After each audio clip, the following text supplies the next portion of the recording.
Boa noite, boa tarde, bom final de tarde, bom final de domingo. Olá, tudo bem, gente? Eduarda, Aline, Cleide, Patrícia, Neuza Maria. Olá, pessoal. Que bom, né? Cada vez mais pontuais. Às vezes eu começo um pouquinho antes até para ver se está tudo certo aqui na transmissão, mas vocês são extremamente pontuais.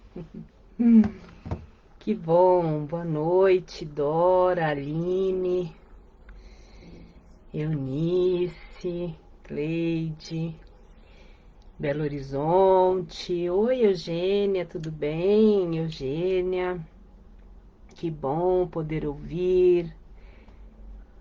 Renovação Pará,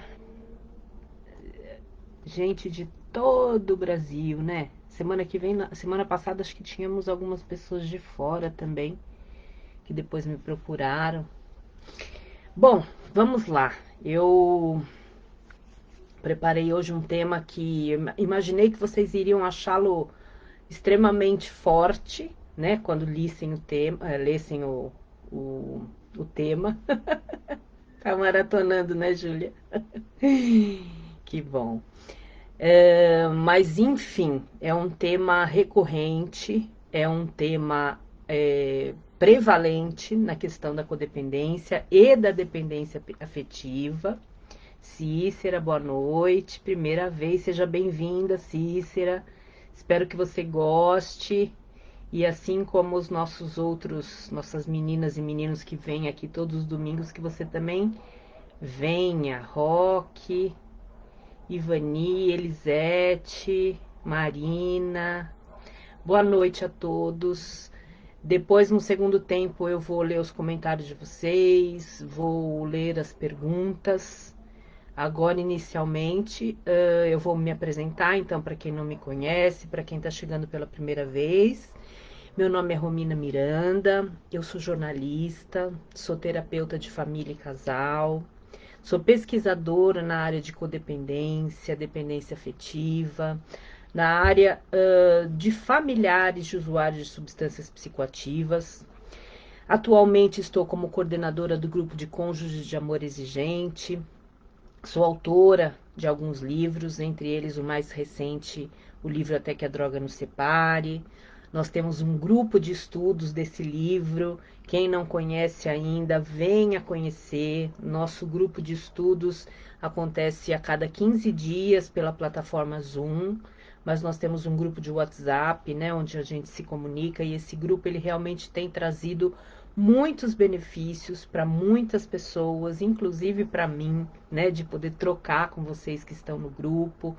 É um grupo onde a gente observa a nossa codependência, os nossos padrões familiares, as mudanças que nós precisamos realizar em nós, né? Então esse grupo ele tem sido bem bacana, quem quiser participar é muito bem-vindo, certo? Bom, todos os domingos nós estamos aqui, nesse mesmo canal, nesse mesmo horário, conversando sobre vários temas correlatos à codependência, à dependência afetiva. E a cada semana eu trago um tema de acordo com várias demandas que surgem. Demandas que vocês sinalizam, né? Então, toda semana aqui eu anoto um pouquinho do que vocês falam, do que vocês pedem. Tem questões aqui que a gente já tem aqui na sequência para trabalhar na semana que vem. Mas tem outras questões que aparecem nos nossos grupos durante a semana, que aparecem nos meus atendimentos durante a semana, e tem outras questões que aparecem nas minhas leituras e que eu acho muito relevante trazer para vocês. Essa semana eu estive arrumando as minhas coisas, né? Fazendo uma organização aqui nas minhas coisas. Eu estive revendo uns livros que eu queria, os que eu não queria mais, enfim, o que ia ficar, o que não ia. E eu, boa noite, Maria Silvia, tudo bem? Maria Silva. Eu achei um livro que eu acho que muitos de vocês já devem conhecer, mas eu me lembro que na época que eu li, foi um ensinamento muito profundo, um conteúdo muito profundo, e que hoje, estudando codependência e dependência afetiva, ele mais do que nunca faz sentido. E eu gostaria de compartilhar com vocês a minha visão, a minha experiência, os meus estudos sobre essa questão, mas também me inspirando nessa obra que eu li há muitos anos e que eu acho que ainda é totalmente atual, que é esse livro do padre Fábio de Mello, chamado Quem Me Roubou de Mim? O sequestro da subjetividade e o desafio de ser pessoa. Quem já leu, eu acho que sabe mais ou menos do que eu vou falar. Quem não leu, eu recomendo que leia. Esse livro, ele fala muito a respeito dessa questão do que acontece com as pessoas que são acometidas pela codependência. Não importa quando, se isso surge na infância, na adolescência, se isso se intensifica num relacionamento conjugal, se intensifica num relacionamento... Oi, Eliana, tudo bem? Marcela, Silma. Se intensifica num relacionamento familiar com outros usuários que não sejam o cônjuge.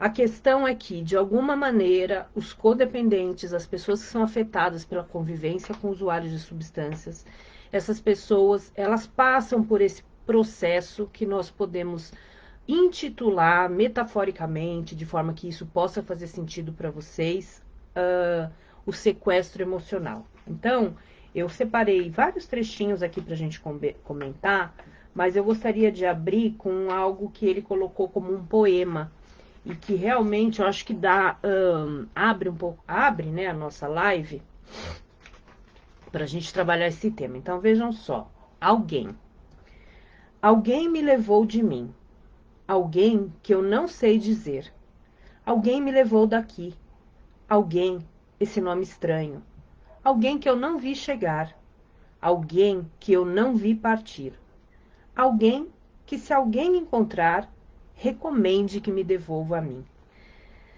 Eu acho maravilhoso, né? Eu acho maravilhoso e acho muito real, né? Então, esse alguém, ele não é necessariamente o nosso familiar usuário, seja ele o nosso cônjuge ou o nosso filho ou quem quer que seja.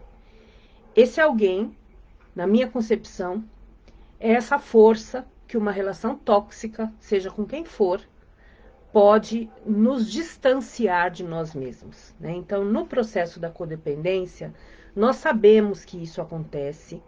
Os nossos sentimentos, eles ficam totalmente represados por muito tempo, né? Isso é muito habitual.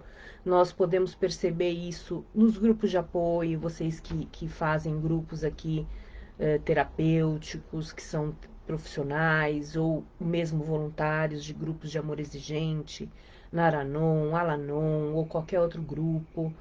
Vocês que atendem famílias, é muito evidente essa questão do não estar conectado consigo, né? Então, na maior parte das experiências que eu tenho, principalmente com os familiares de usuários, o discurso, Mara, obrigada. Eu me arrumo toda para vir conversar com vocês. É meu programa de domingo, 6 horas da tarde. Então, voltando, esse sequestro, né, esse sequestro da emoção, nós somos tirados, na verdade, da possibilidade de continuar nos identificando com o nosso ser, com o nosso eu, porque fazemos esse movimento de ir para o externo. Então, se nós estivermos passando por uma situação com um filho, nós estaremos no processo da codependência, focando no externo e com isso estaremos nos abandonando internamente. Se nós estivermos vivenciando uma relação com o cônjuge, da mesma forma.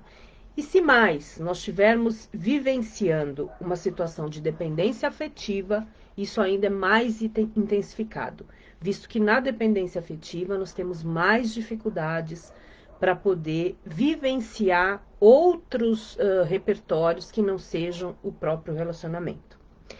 Então, o padre Fábio de Mello coloca aqui no livro como sequestro do corpo e sequestro da subjetividade, né? E eu Vou, na verdade, trazer para vocês um conteúdo onde a gente pode unir essas duas questões, porque a gente sabe que passa, pelo menos na nossa experiência de codependência, passa por todas essas questões, tanto físicas quanto emocionais, né? Então, nós iniciamos um distanciamento nosso pela emoção, porque a nossa emoção fica totalmente focada no outro. Nós não sabemos mais quais são os nossos sentimentos, nós não sabemos nomear os nossos sentimentos, nós não sabemos externalizar os nossos sentimentos, e isso certamente reverbera no nosso comportamento e muitas vezes no nosso corpo, quando nós somatizamos essas grandes dificuldades. Quando eu estava dizendo para vocês que é muito comum a gente observar, eu vejo que quando nós estamos nos grupos de apoio, e eu vou falar mais particularmente nesse momento a respeito dos grupos de cônjuges, que são os grupos que eu coordeno em Amor Exigente, é muito usual, né, nós ouvirmos as esposas ou os maridos, enfim, os cônjuges que vivem a questão da codependência, falarem do sentimento, do comportamento, da emoção do outro, mas não falam inicialmente ou durante um tempo sobre si. Por quê? O outro é objeto de preocupação, é tema para ser trazido, sim. Mas existe um momento em que isso se esgota e que a gente precisa se distanciar do outro para poder falar de nós, falar desses sentimentos represados, olhar para esses sentimentos, saber o que nós sentimos, entrar em contato com as nossas emoções. Então, assim como eles não entram em contato com as emoções deles, porque eles estão usando substâncias psicoativas que anestesiam essas emoções, então quando eles têm dor, eles entram em contato com a substância para poder anestesiar, nós, familiares ou codependentes, nos anestesiamos de outras formas. E a principal anestesia que nós usamos é a negação. Então, nós não mais nos conectamos com o nosso ser, não mais nos conectamos com a nossa essência, para que nós possamos não entrar em contato com a nossa dor. Isso se mostra, se reverbera na questão da negação, na questão da dificuldade que muitas vezes nós temos em entrar em contato com processos terapêuticos, com grupos de apoio, com uma literatura, com um grupo de estudos, né? Então, tudo isso a gente vai deixando para um segundo momento e a gente vai priorizando o quê? O outro, o trabalho, o estudo, a casa, o externo. E nós, na nossa essência, continuamos em segundo plano. As nossas emoções ficam totalmente guardadas, ou seja, assim se configura, né, o que o padre Fábio de Mello, e não é só o padre Fábio de Mello, mas existem estudos, né, que na dependência afetiva nós fazemos a respeito da comparação entre a questão da dependência afetiva e da codependência com a síndrome de Estocolmo. Eu acho que muitos de vocês devem saber, né? Mas a síndrome de Estocolmo é aquela síndrome que o sequestrado sofre durante um determinado momento do sequestro e normalmente depois, né? Então, de uma forma totalmente inconsciente, ele se apega ao seu sequestrador, porque esse sequestrador foi quem, apesar de todo o absurdo da situação, foi quem cuidou dele nos momentos de maior fragilidade. Então, a síndrome de Estocolmo é essa síndrome que afeta essas pessoas que foram sequestradas realmente, de forma real, e que elas criam afetividade, elas têm carinho, elas têm pena, elas têm dó, elas têm conexão com o sequestrador, porque esse sequestrador cuidou delas. O impacto emocional é tão grande, o trauma é tão grande, que não há racionalidade nisso, é um processo totalmente inconsciente. E quando a gente fala de dependência afetiva e sequestro da emoção ou sequestro emocional, nós falamos justamente disso. Do quanto o outro por mais que tenha sido tóxico, seja ele por uma relação de dependência, seja ele por uma relação nociva em outras esferas, relacionamentos tóxicos, narcisistas, enfim, diversos modelos aí de relações tóxicas, ainda assim, a pessoa que vive essa situação olha para as questões boas que o outro fez e só olha para aquilo, e só se apega naquilo, e não consegue se desvencilhar daquela relação porque olha para aquilo, né? E isso é algo que a gente observa diariamente nos atendimentos, a gente observa diariamente nos grupos, a gente observa diariamente nos estudos, né? A minimização das características negativas ou dos problemas que aquela relação traz e a supervalorização dos pequenos pontos que são positivos, né? Então, a fala é, ele usa, mas quando ele não usa, a nossa relação é maravilhosa. Então, eu me apego no momento em que ele não usa, como se os momentos que ele usasse não existissem, e mais, como se esses momentos não trouxessem grande impacto na minha vida. Ele usa, mas eu tenho sonhos com ele. Quando ele está sóbrio, a gente consegue imaginar coisas que a gente pode fazer junto. A gente tem planos juntos. Ok, mas a gente não consegue colocar esses planos em ação. Ou ele me bateu em alguma ocasião, mas isso aconteceu porque ele gosta de mim e eu provoquei. Se ele não me amasse, ele não teria ciúmes de mim e talvez nem tivesse acontecido aquela briga.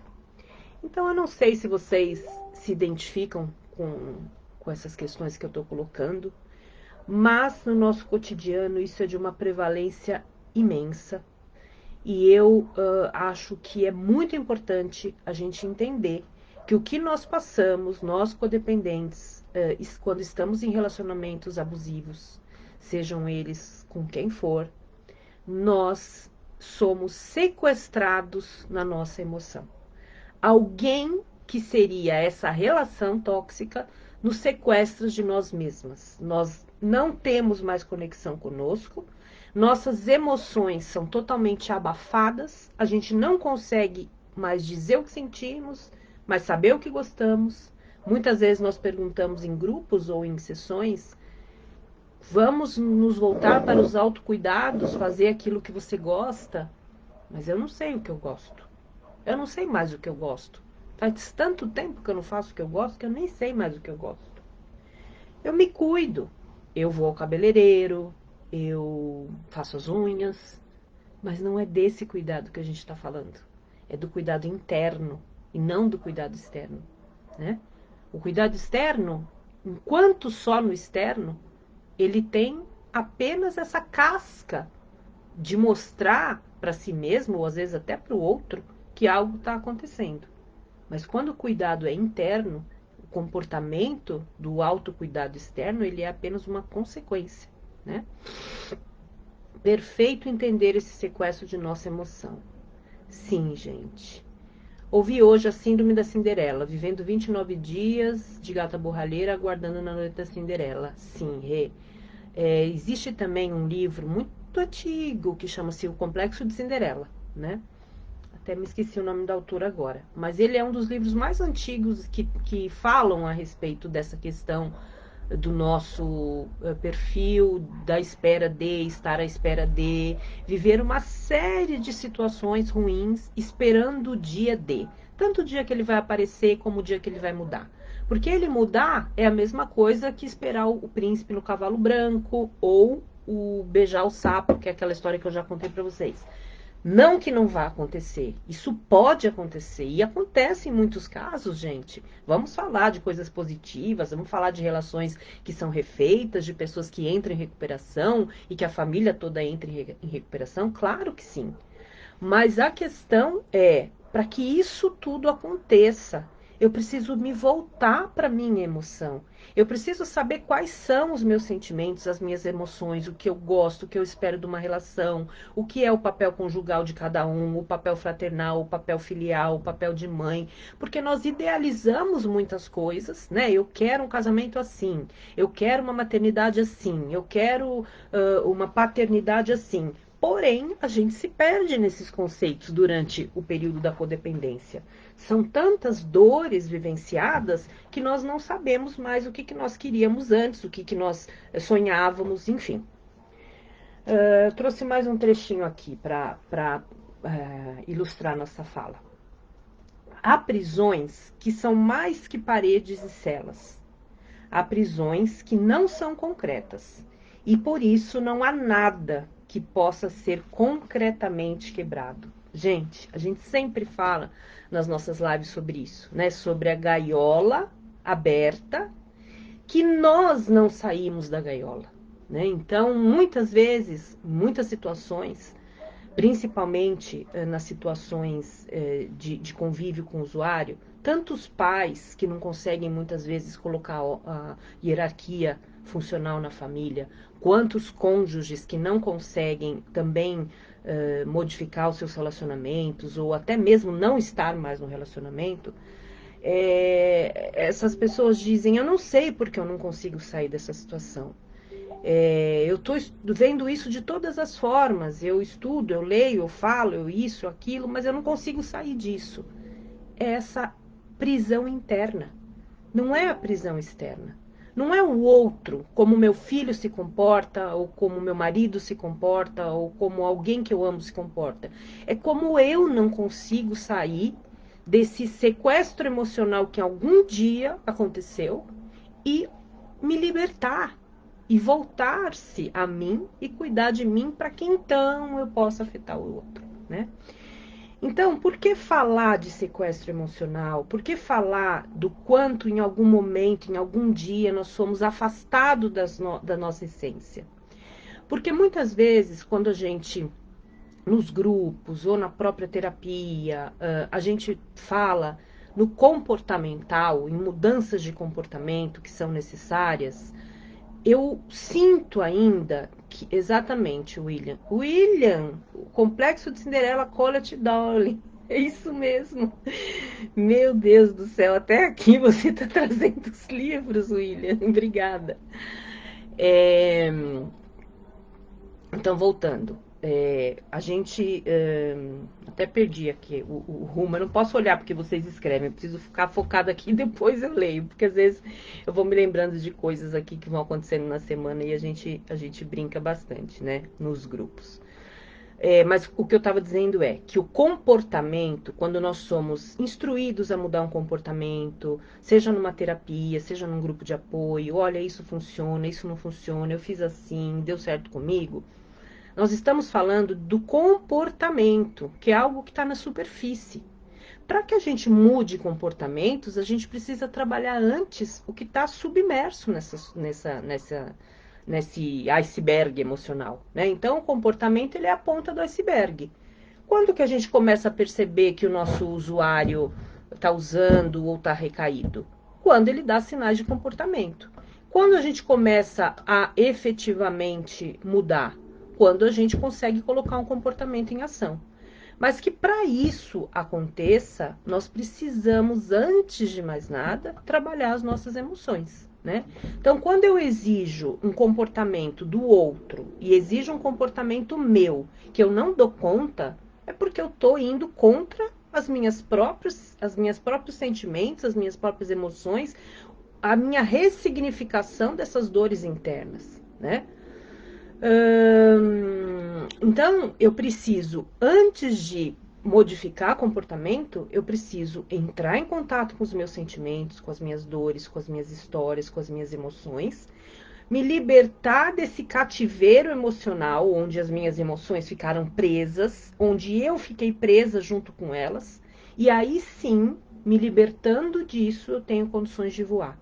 A gaiola está aberta, como eu já disse, mas nós não conseguimos sair se a gente não trabalhar as nossas emoções e os nossos sentimentos. Isso é o sequestro emocional, né? Então, quando a gente fala em relacionamentos abusivos, é muito claro entender, e aqui eu vou fazer um parênteses até porque tem muitas pessoas, às vezes, que me escrevem na semana, que não estão vivendo necessariamente uma relação de dependência química, mas que vivem relacionamentos abusivos com homens narcisistas, com mulheres narcisistas, ou com pessoas que têm outras demandas, mas que vêm vivenciando a dependência afetiva. Então, eu vou fazer um parênteses aqui. Como acontece esse sequestro emocional? Vocês já sabem. Inicialmente, vem o afastamento da família, o afastamento dos amigos, a mudança da roupa, a mudança dos horários, que são coisinhas que vão sendo colocadas como uma forma de querer, e nós, né, na nossa viagem à dependência afetiva, nós começamos a ceder. Ah, ele falou pra essa semana a gente não ir na casa da minha mãe porque ele quer ficar mais junto esse final de semana. Eu acho que eu não vou mesmo. Só que isso começa a acontecer com mais frequência, mais frequência, mais frequência. Ah, as minhas amigas, não tem mais nem sentido eu sair com amiga, agora eu tô namorando, nós estamos juntos. Também vou deixar de lado. Esse trabalho, ele tá dizendo que eu não tô tendo tempo para ele, que eu preciso me dedicar mais à família. Eu realmente esperei tanto tempo para ter alguém, agora eu vou ficar me dedicando ao trabalho nessa exaustão? Não, realmente eu preciso diminuir o ritmo de trabalho para poder estar mais em casa.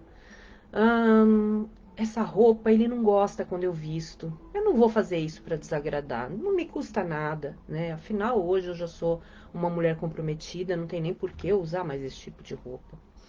Ontem ele gritou comigo, mas eu entendo, ele estava nervoso, afinal de contas é tanto trabalho e por outro lado, às vezes eu realmente estresso ele, né?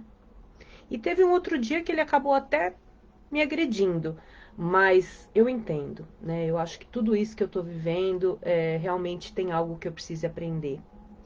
Então essas são algumas falas que nós ouvimos nos atendimentos, nós ouvimos nos grupos de apoio, e isso caminha para o sequestro do ser. Esse ser vai sendo pouco a pouco levado a se distanciar de si, da sua família, da sua profissão, do seu repertório emocional, do seu repertório até de vestimentas, de aparência, da personalidade, em função do outro.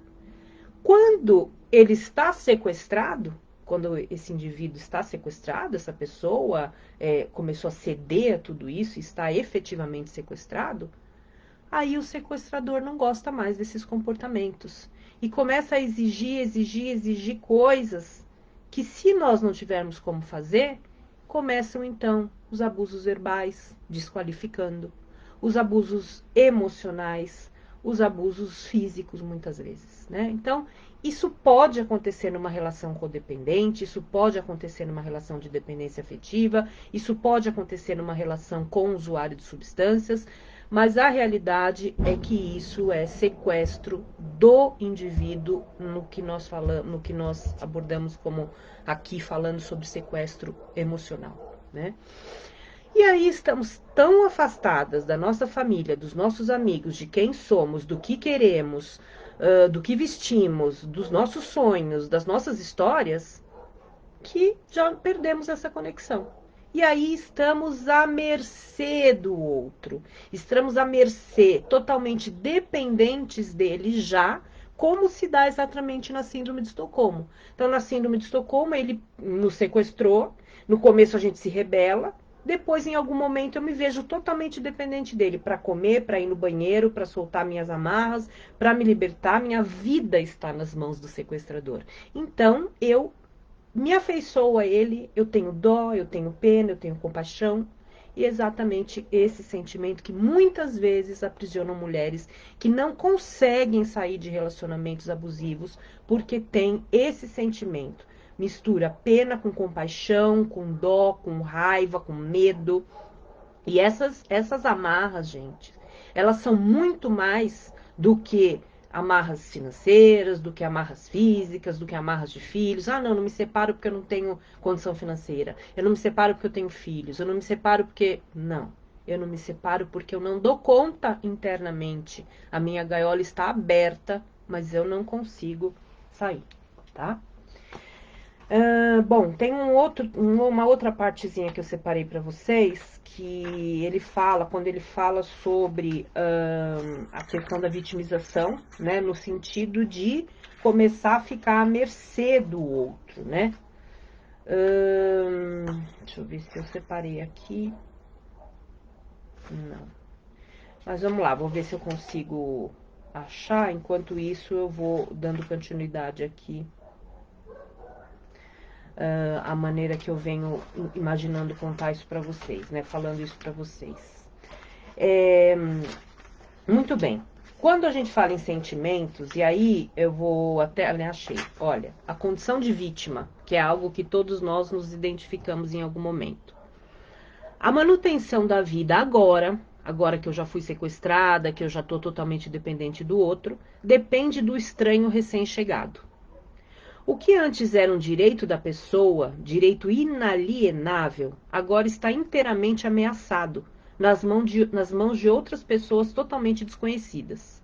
A minha vida está na mão do outro. Eu estou feliz se ele está feliz, eu vou ficar bem se ele ficar bem. Se ele parar de usar droga, a gente vai crescer junto. Se ele não parar de usar drogas, eu vou ficar paralisada. Se ele parar de usar, nós vamos ter filhos. Se ele não parar de usar, minha vida vai passar e talvez eu nunca tenha filhos. E assim por diante, né? A consciência da dependência e a certeza de que a vida agora já não lhe pertence, porque está em outras mãos, colocam o sequestrado numa condição de inteira e total fragilidade. Essa fragilidade vira atitude, postura, ou seja, nós nos tornamos efetivamente vítimas na nossa postura diante da vida, porque estamos fragilizadas pela dependência e assim seguimos com a postura de vítima, né? Desencadeia o que chamamos de condição de vítima, uma vez que a rendição é o único jeito de garantir a sobrevivência. Ou seja, só me rendendo ao outro que eu consigo garantir a minha sobrevivência na felicidade, naquilo que eu julgo ser feliz, né? Então, um dia eu serei feliz. Que dia? O dia que ele parar de usar, o dia que ele me respeitar, o dia que ele parar de me abusar sexualmente, verbalmente, fisicamente, psicologicamente. O dia que ele parar de usar, né? Então, voltando, né? Vamos só para a gente ir arrematando essa ideia, que a gente já está chegando aqui nos nossos 40 minutos. Esse tema é extremamente denso e eu queria trazer para vocês o conceito hoje, para que depois a gente possa ir desmembrando em outras questões. O que eu queria dizer para vocês? Eu tenho um podcast, eu vou publicar aqui no grupo um cartãozinho que eu fiz.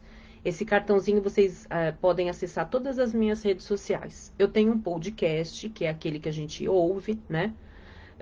Onde eu gravei poucos episódios, mas agora eu vou começar também a alimentá-lo, onde eu falo sobre sentimentos codependentes, né? São esses sentimentos que são sequestrados. Sequestrados em que sentido? Eu não acesso mais esses sentimentos. Eu nego, eu não olho, eu não vejo. Eu vejo que ele está tentando algo, eu vejo que ele está bem ou que ele não está bem, que o comportamento dele está bem ou não está bem, que o psicólogo dele falou isso ou falou aquilo, que a terapia dele está indo bem ou está indo mal, mas a minha é sempre colocada em segundo plano. E muitas vezes, durante um processo terapêutico, é necessário que no início se esvazie toda essa fala do outro. E eu tenho muitas pacientes que vêm, né, para a questão da terapia de família, para a terapia da codependência e falam: eu não quero mais falar dele, né? Quando chega isso, quando chega esse momento, nós acolhemos essa demanda de falar dele, esvaziar todo o repertório de falar daquela relação, de acolher aquela dor, de muitas vezes não ter falado isso para ninguém, né? Porque, inclusive, dentro do sequestro emocional, nós temos extrema vergonha do que nós estamos passando. Então, a gente não compartilha com a família, a gente não compartilha com amigos nem amigas, e aí a gente vai cada vez mais entrando nessa armadilha, nesse sequestro onde ninguém pode salvar a gente, porque afinal de contas a gente não fala para ninguém. Ninguém sabe onde a gente está, né? Quando a gente é sequestrado, por mais que a nossa família queira nos ajudar ou que os nossos amigos queiram nos ajudar, eles não sabem onde a gente está.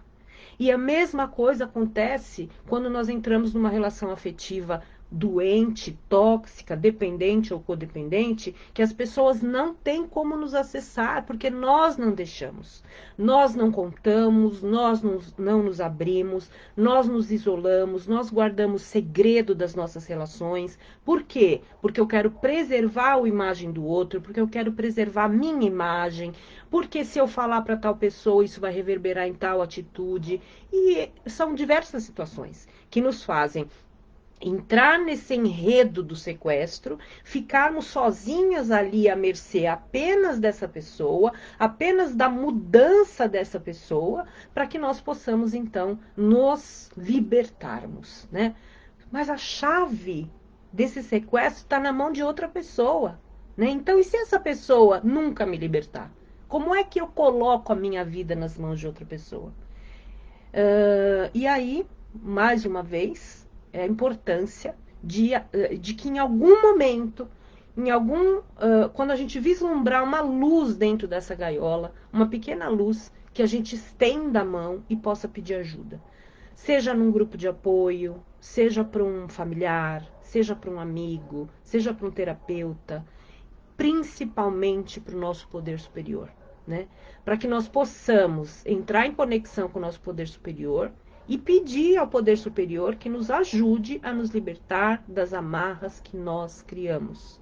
Nós criamos por quê? Porque a relação é complementar, né? Então, eu não posso dizer que o outro me sequestrou, mas eu estava lá parada e de repente alguém veio e me sequestrou. Eu estava pronta para ser sequestrada. Eu estava com comportamentos que de alguma maneira estavam relacionados à baixa autoestima. Eu estava com expectativas não reais para viver um relacionamento. Eu estava vivendo momentos de carência afetiva muito grande, então o que ele tinha para me dar, eu achei que seria. Eu estava vivendo uma situação familiar em que eu não conseguia colocar regras para os meus filhos, então de alguma maneira eu também deixei esses meus filhos tomarem conta de mim, tomarem conta da situação, né? Às vezes famílias, agora saindo um pouco da questão da conjugalidade, pais que os filhos estão gritando com eles, os filhos estão tomando conta da família, os filhos são os reis da família, e esses pais não conseguem sair da sua condição de hierarquia inversa, de papéis invertidos, e retomar o seu papel. Também é uma gaiola, também é um sequestro da minha condição de pai. Eu não estou conseguindo exercer minha paternidade, minha maternidade, eu não estou conseguindo fazer com que prevaleça a hierarquia, né? Então, claro que o tema sequestro emocional, ele é muito denso, ele é muito vasto. Eu estou tentando aqui falar um pouquinho para vocês de codependência, de dependência afetiva, de codependência conjugal e codependência familiar também. Não vai ser em 40 minutos que a gente vai abordar tudo isso, né? Mas a gente pode, se vocês acharem bacana esse tema, porque eu sou absolutamente interessada por esse tema, porque eu acredito que a gente só consegue se libertar quando a gente entende que a gaiola está aberta, mas é a gente que não quer sair, né? Enquanto a gente coloca o outro e a condição do outro, a gente não vai se libertar, porque a gente vai estar sempre à espera da mudança do outro e não nossa. Então a gente pode, em outras ocasiões, conversar mais especificamente sobre o sequestro emocional na família, na conjugalidade, na dependência afetiva. A gente pode ir falando isso de forma mais específica ou mais fundamentada em alguns modelos de relação. O que eu gostaria de deixar para vocês hoje é essa comparação do sequestro emocional com a síndrome de Estocolmo. Né? Então, essa afetividade que a gente acaba lançando para a pessoa que está nos machucando, e que mesmo sabendo que ela está nos machucando, que ela está sendo tóxica para nós, seja o nosso filho, seja o nosso marido, seja quem for, ainda assim a gente só consegue ter pena, compaixão, afeto, e não conseguimos olhar realmente para as coisas como elas são. Esse sequestro emocional é como se ele nos cegasse, né? A gente só consegue olhar para aquilo que pode ser, que poderia ser, que pode vir a ser, e não para a realidade como ela é. Muitas vezes, em alguns processos terapêuticos, quando não há prontidão, a pessoa, inclusive, não consegue lidar quando isso aparece, né? Não, eu não consigo ainda olhar para os meus sentimentos. E vamos respeitar a prontidão de cada um, né? Nos nossos grupos de estudo mesmo, as meninas que vêm vindo já há um tempo, às vezes falam, tô aqui há tanto tempo, ainda não consegui ler, ainda não consegui fazer um exercício. Não tem problema. Não tem problema, né? Todos nós vai chegar nessa hora. A questão é, antes de eu chegar nesse amadurecimento emocional de fazer mudanças, eu preciso efetivamente entender algumas coisas. E eu acho que tudo isso que eu venho buscando trazer para vocês é informação para que funcionem como sementes, para que vocês possam pegar um pouquinho das informações que eu estudo, que eu vejo no consultório, que eu vejo nos grupos, que eu pesquiso na literatura que me agrada, que faz sentido dentro do meu conhecimento sobre a codependência e a dependência afetiva, e trazer para vocês alguns insights, né? Algumas reflexões para que vocês possam levar daqui o que faz sentido para vocês, para que um dia essa semente venha a florescer, seja na forma de uma mudança de comportamento dentro da família, seja na forma de um relacionamento afetivo reconstruído, seja na forma de um relacionamento afetivo finalizado em prol de uma felicidade individual, não interessa como. Interessa aquilo que vai efetivamente ter sentido para cada um de vocês, certo? Então, nós chegamos aqui ao fim dessa fala, para que vocês possam conversar um pouquinho, falar o que vocês perguntar, o que vocês gostariam.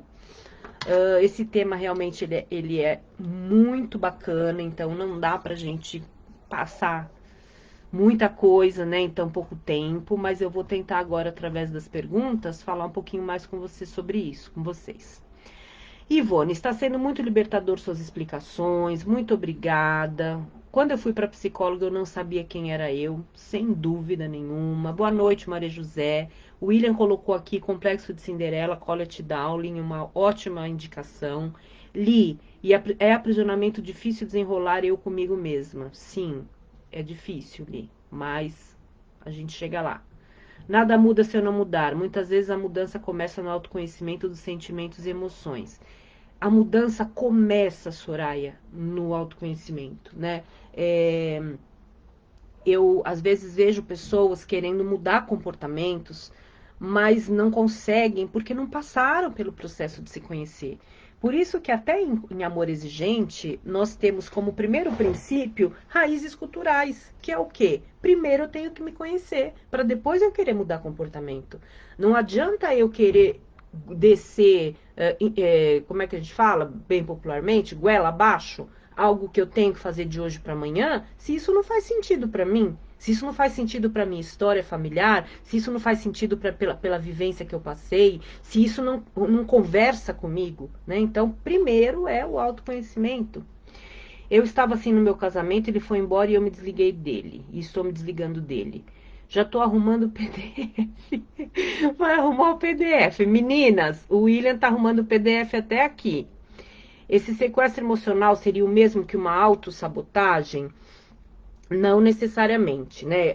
O sequestro emocional, ele pode envolver processos de autossabotagem, mas o sequestro emocional, ele está muito mais vinculado à questão das relações, como se dão as relações, como um outro indivíduo impacta em mim através de um relacionamento, do que aos processos de autossabotagem que são mais individuais, tá? Mas perspassa, existem pontos em comum. Boa noite, Linês. A minha filha colocou essa gaiola pra mim, Cleide. Tá aberta? Se tá aberta, vamos voar. Marcela, eu me afastei do meu estilo de vida, que era super tranquilo, para uma relação que está me fazendo sofrer e uma codependência muito confusa. Já não sei mais até se o sentimento continua o mesmo. Exatamente.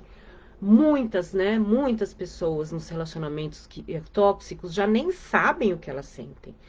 Dependência emocional e amor são muito parecidos do ponto de vista superficial, né? Então, a maior parte das pessoas que têm dependência afetiva acham que amam. Mas, na verdade, o que elas têm é dependência. Porque o amor, ele não envolve esse sofrimento todo. E aí a gente pode voltar até para um princípio bíblico, né? Se for o caso, que não é hoje o nosso tema, não é especificamente falar de espiritualidade ou de princípios bíblicos, mas o amor, ele é aquilo que nos liberta e não o que nos aprisiona, né? Então, se é prisão, não é amor. Mas realmente a gente fica sem saber o que é, né? Estou sentindo sequela, tenho apagões e perco todo o raciocínio desde que tive envolvimento com o dependente químico. Sofri muitas violências físicas e psicológicas. Sim, Li, exato. Tem reverberações psíquicas, físicas, emocionais, né? Sônia, estou amando participar do Projeto Laços. Que bom, Sônia. Nós também estamos amando fazer o Projeto Laços. Para quem não conhece o Projeto Laços, nós estamos fazendo todos os sábados de manhã um projeto só para tratar da codependência conjugal. Já estamos na metade dessa primeira edição. Nós vamos ter vagas abertas agora para a próxima edição, que deve acontecer a partir do final de outubro. Então, quem quiser depois fazer aí a tua pré-reserva, façam, né, que as nossas turmas são pequenas, viu? Eliana, como sair disso? Nossa, isso falou tanto comigo. Ah, Eliana, querida, você tá tão evoluindo no teu trabalho, você tem evoluído tanto no teu trabalho, né? Não se cobre tanto.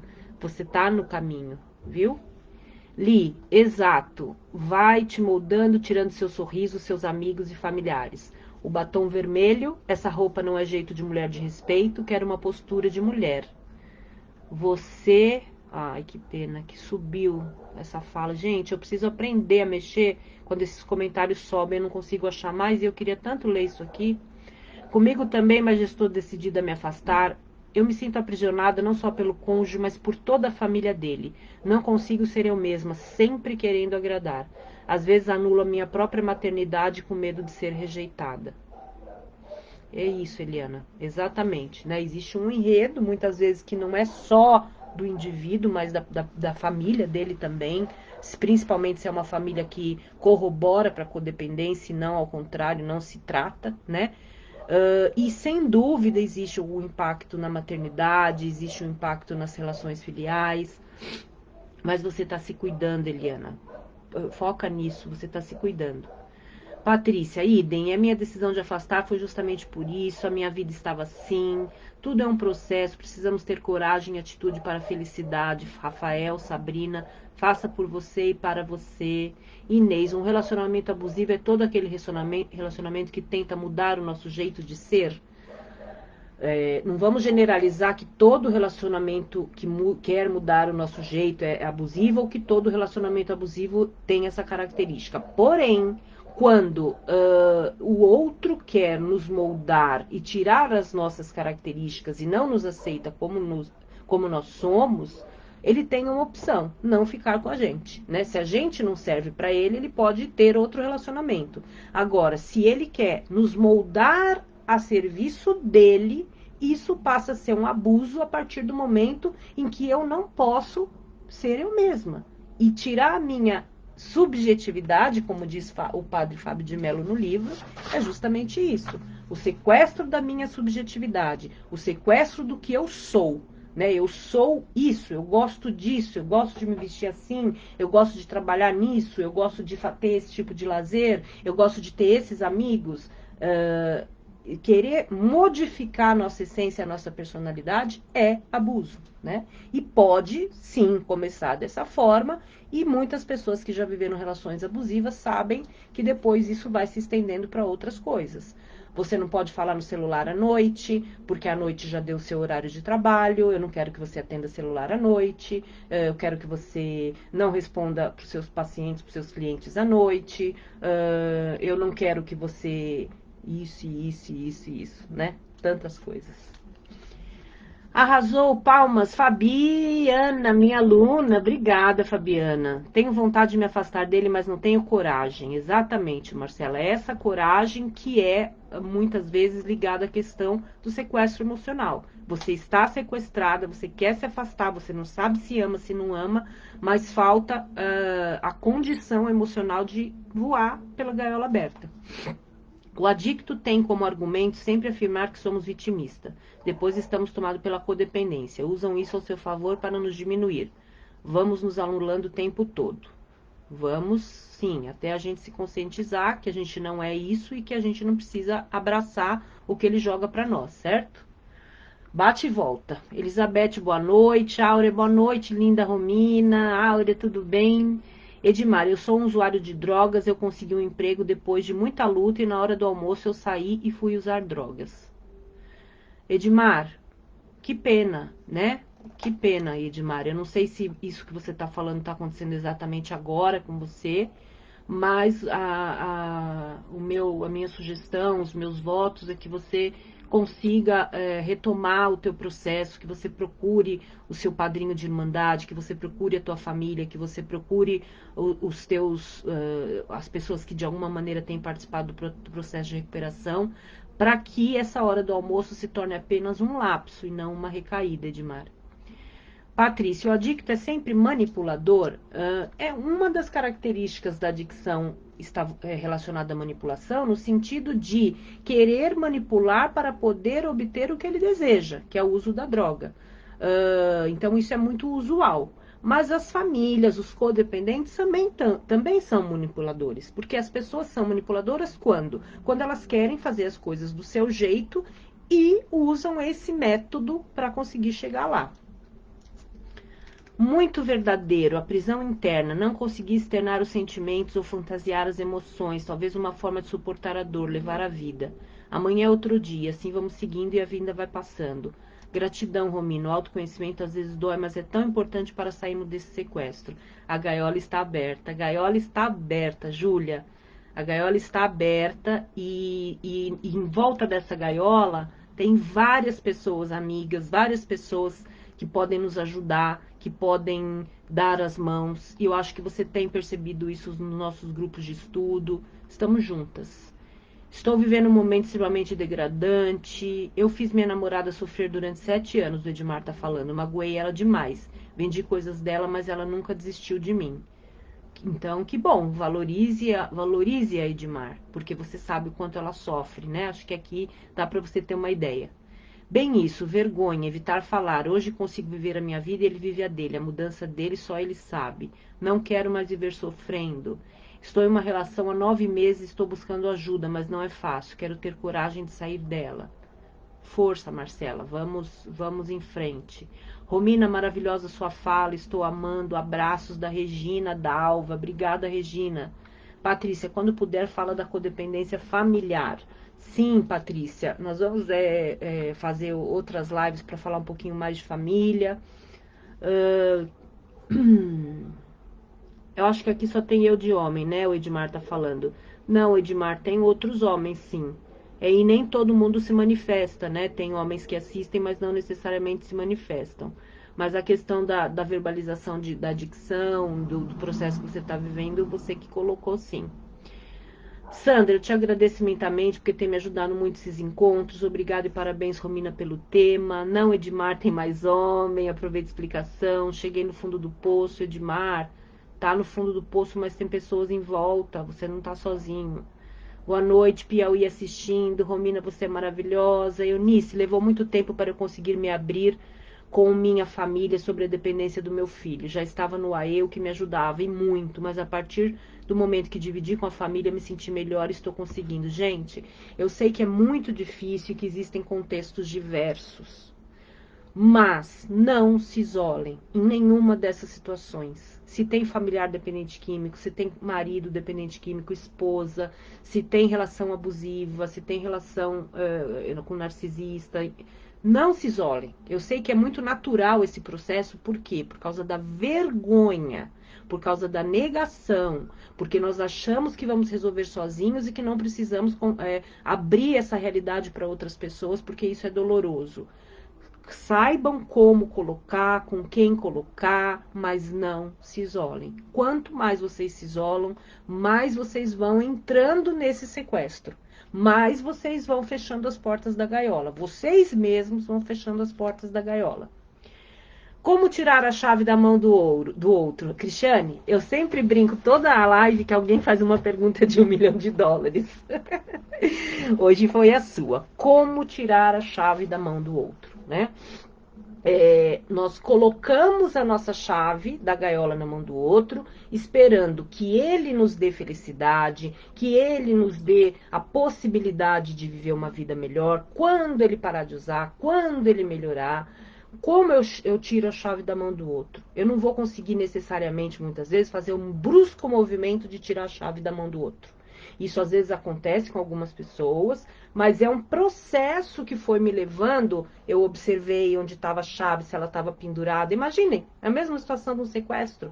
Quantas vezes eu vou olhar para ver se dá para eu sair pela janela, ou vou olhar para ver se a chave encaixa no meu cadeado, onde a chave está, se ele está olhando a chave. Gente, é isso. Sequestro é isso. A gente vai ficar por muitas vezes tentando tatear formas, até que finalmente, em algum momento, isso acontece. Mas, como eu estou ligada ao meu sequestrador emocionalmente, eu mesma posso criar esse processo de não querer sair.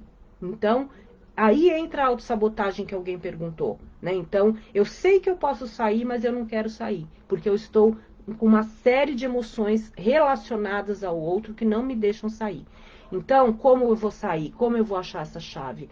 Pouco a pouco, buscando os meus sentimentos, quem eu sou, o que eu quero, o que é essa relação, o que eu espero dessa relação. Nessa relação, eu posso viver o que realmente sou? Eu posso ser eu mesma? Eu posso ser a minha integralidade? Essa relação vai me dar tudo aquilo que eu idealizei para mim? Então, esses pequenos exercícios são esses olhares para onde a chave está e como eu vou fazer para pegar a chave. Não adianta, né, eu dizer para vocês, roubem a chave, né? A gente não consegue. Nossa índole não deixa a gente roubar a chave. Edmar, força, todo fundo de poço tem uma luz. Isso mesmo, muito bom o tema, obrigado. Autoconhecimento é difícil, mas libertador. Edmar, eu gostaria muito de passar meu zap aqui na live, porque estou precisando conversar. Edmar, pode colocar teu zap, nosso grupo tem hoje quase 100 pessoas aqui, eu acredito que tenham pessoas que sem dúvida vão se disponibilizar a conversar com você. Só de você estar aqui se disponibilizando a uma escuta já é de grande valia, sem dúvida. Alessandra arrasou, muito esclarecedora você, Romina, parabéns. Ah, Alessandra, querida, você é suspeita, a gente se adora. Posso passar meu zap? Pode, Edmar, pode. Vamos lá. Romina, você tem me ajudado muito, nem eu sabia que estava vivendo isso. Hoje a minha certeza é sair do relacionamento. Edmar agradece, nunca desistiu de mim, igual as outras namoradas que me abandonaram. Mais uma vez eu digo, valorize, ajude, né? Romina, eu sempre assim, ele tá fazendo isso por conta da doença, ele não quer fazer, mas não consegue se controlar. Dessa maneira, acaba sempre perdoando tudo, as ausências, os maus comportamentos, gritos, ciúmes, etc. É isso, né? Existe o aceitável e o inaceitável. Até onde vai o meu aceitável? Até quando o aceitável não passa por cima de mim? Porque quando o aceitável começa a passar por cima de mim, dos meus valores, da minha emoção, da minha condição de qualidade de vida, dos meus sonhos, da minha história, é inaceitável, né? Edmar colocou o telefone dele, quem quiser e puder ajudar. Regiane, cada sábado melhor, nosso projeto Laços é verdade, tá bom demais. Nara, Romina, quando cheguei no grupo do AE, eu não sabia mais quem era. Eu vivi essa situação que você está falando hoje. Que você está falando. Hoje eu sei quem eu sou e o que é bom pra mim. Caminhando 8 anos com amor exigente, sempre aprendendo e mudando para ficar cada vez melhor. Hoje, te ouvindo, entendo tudo isso que vivi e achava que não tinha solução. Muito bom. Projeto Laços, presencial ou videoconferência, particular ou casal? Projeto Laços, videoconferência, aulas remotas, não é presencial ainda, por enquanto, quem sabe o ano que vem. O Projeto Laços hoje, ele tem uma configuração para os cônjuges, mas isso não significa que os casais não possam participar. Se o casal estiver disposto a olhar para a conjugalidade, sim, desde que os dois estejam querendo, né? Deise Tavares, boa noite. Falei do seu trabalho numa entrevista na Rádio 87,5 FM. Esse assunto é extremamente importante para todas as mulheres codependentes. Por isso eu me amo acima de todas as coisas. Que saudade, Deise. Faz tempo que a gente não se vê, né? Pandemia afastou muita gente, mas a gente vai se ver logo, se Deus quiser. Parabéns, ótimas falas. Muito bom, professora, parabéns. Obrigada, Fabi. Marta, me deu a percepção do que está ocorrendo comigo. Gratidão por todos os domingos estar com você. Parabéns, Romina. Boa noite, Bitinga. Bruno Ferrari, boa noite. Obrigada por você estar aqui, Bruno. Noemi, Edmar, Cristina, Mara, você é maravilhosa, Romina. Parabéns, gratidão. Você também é, Mara. Estamos juntas também, viu? A Regiane respondendo aqui já como é que funciona o projeto Laços, as secretárias, né? Tem várias. Isolamento é terrível. Amei essa live, Romina. Excelentes falas, informações super importantes. A Leda falando. Aparecida. Obrigada, Leda Aparecida. Sim, o isolamento é terrível. Infelizmente, nem todas as famílias acolhem o adicto. Sofro isso há muitos anos. Amei a live. Romina, estou te conhecendo agora, mas estou adorando sua live. Edmar, seja bem-vindo. Estou me refazendo depois de 20 anos pensando que fui culpada do uso do meu filho. Hoje sei que não sou culpada e sim responsável, exatamente. Maravilhosa live, parabéns, Romina, gratidão. Parabéns, Romina, tema importante, maravilhosa, lindona, arrasa. Gente, vocês imaginam, né? Abalam minha autoestima, né? A mulher sai domingo à noite se achando, né? Depois de vocês aqui. Gente, muito obrigada por hoje, né? Eu vou deixar mais aqueles 5 minutinhos últimos, caso alguém tenha alguma dúvida, porque nós chegamos ao final de mais dessa live, dos nossos domingos maravilhosos, que tem sido estar com vocês. Estivemos hoje aqui em quase 100 pessoas. Esse tema realmente é muito bacana. Eu sabia que vocês iam gostar, que vocês iam vir. Quem não está aqui, ou seja, quem estiver vendo essa live depois, né, que elas ficam gravadas, se tiverem dúvidas, escrevam. Vou postar, como eu falei para vocês, as minhas outras redes para vocês acessarem. Tem o livro. Gente, eu não posso esquecer sempre de falar do livro e do grupo, né? Eu não sei onde é que está meu livro. Aqui. Até que a droga nos separe, para quem não conhece, está vindo pela primeira vez, nosso livro, nosso guia de estudos, né? É o material que é base do nosso grupo, que acontece a cada 15 dias. Nosso grupo é gratuito, a cada 15 dias a gente vai trabalhando nossa autocodependência. Não perco mais um domingo, que bom. Tem a questão dos cursos, né, que eu tenho, do Laços, que é ao vivo, mas remoto. Tem cursos de dependência afetiva, curso de aconselhamento familiar.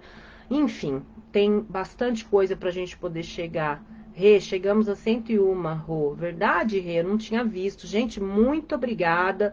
Vocês a cada dia me prestigiando mais e mais, compartilhando o que eu vejo realmente que vocês fazem. Levem a mensagem. É o que eu peço para vocês, né? Que vocês peguem esse material e disseminem por aí, para que as pessoas possam ter acesso, assim como nós um dia tivemos alguém que nos tocou sobre esse tema e ajudou a abrir a nossa gaiola. Eu quero que vocês também façam esse mesmo movimento com outras pessoas, que é a nossa missão, muito mais do que qualquer outra coisa, né? Eu tenho certeza que essa roda que gira, que é uma roda de amor, que nos alimenta, que nos faz começar cada semana cada vez mais felizes, mais certos de que estamos no caminho. Eu agradeço muito vocês, eu adoro estar com vocês nos domingos no final da tarde, isso revitaliza a minha semana e mais do que tudo, ver o quanto a cada fala de vocês, às vezes aqui, às vezes no WhatsApp, às vezes no particular em outro lugar, vocês estão cada vez melhores, cada vez evoluindo mais e mais, tá certo? Como faço o quê, querida? Deixa eu ver que eu não vi aqui. Quero entrar no grupo Laço. Cícera, tem um e-mail aqui, eu vou colocar o e-mail curso, né? Tem as minhas secretárias que fazem mais rápido do que eu, mas eu vou pôr hoje aqui, curso projeto laços, gmail.com. Pode escrever para esse e-mail que a gente explica como é que funciona o projeto Laços. Isso, Rê, já vai abrir uma nova turma, já fique preparada. Isso mesmo, meninas, muito obrigada. Tem meu site também que eu vou pôr aqui, rominamiranda.com.br. Lá tem vídeos, tem textos, tem o livro e o guia para quem quiser comprar. Viu, gente? Estamos juntas, o grupo de estudo, é isso aí. Muito obrigada a todas, um beijão, espero que tenha sido uma noite de aprendizado e que vocês possam levar uma sementinha de hoje para a vida de vocês. Gratidão vocês. Tchau, Áurea, Etelvina, muito bom de ouvir. Gente, obrigada. Beijo para vocês. Até semana que vem. Tchau, tchau.